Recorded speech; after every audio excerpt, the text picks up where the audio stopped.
You know, so many women my age, they're not sure about bronzing powder because we're told to stay away from powder, it ages you, and all kinds of things.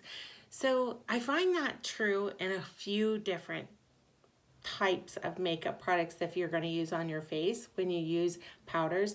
And using too much powder will most definitely leave you cakey and aged.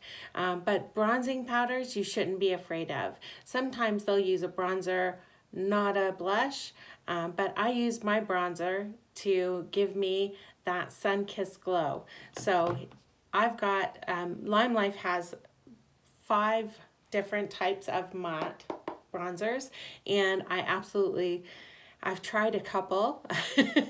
I'm worried about trying the darker ones until I get more of a tan, but until the tan comes, I'm gonna use a little bit of lighter shade, and this one is a matte as well. There's 5 mattes and 2 or 3, I believe for sure 2, shimmers. So this is what you do is you take your fan brush, you put a little bit on, you make sure you tap off any excess because too much, this is 50% pigmented, right? And you just place it where you want it to go. And I just tap it into place at first, and then I start to do a little swoosh. And that brings you some cheekbones that you may have lost because it's drooped down. So we're going to do the same to this side, and I'm just going to tap it into place and just brush it down.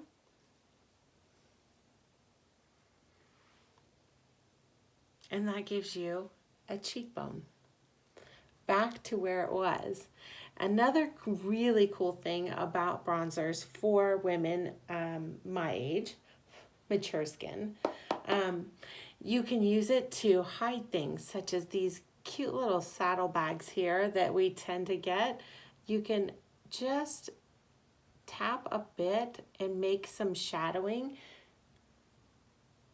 in the areas. And I take a little bit and put it on the top of my forehead.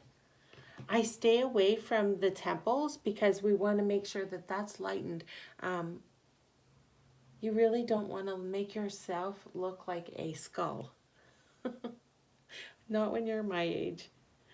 You want to keep it so everything is facing up. So once you get this on the saddlebags here, you're going to want to fan this down to chisel out your chin to create a shadow. But you don't want a line, so that's why you have to bring it down your neck, down underneath your chin. And that's what I do. And some of us have a broader nose and they'll want to slender it out. So you just take your fan brush. I would do a thinner fan brush maybe, or a smaller brush, and just draw a line straight down your nose. I don't really need to do that, but I do have a tip I like to hide. So a good tip for doing that is I take enough to put on a little bit on the middle of my brush. I tap off the excess and I just sweep on the tip of my nose.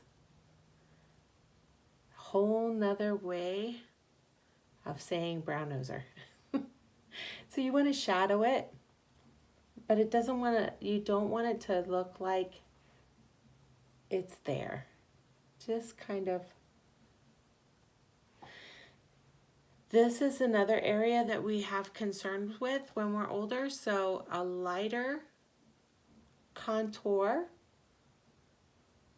would be to have your lightest concealer in this crease, and then it just blends it right out.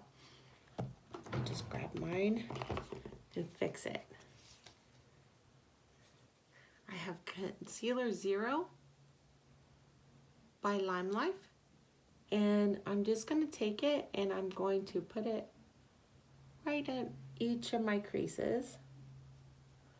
One side is a little bit more deeply set than the other.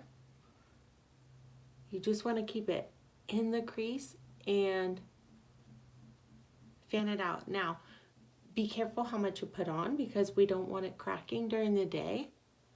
And put a little bit here, maybe. That'll help your lipstick stand out. Anyways, blend it, blend it, blend it. I think I might have put a little bit too much. But the magic of makeup is practice makes perfect. There we go. And that's perfect.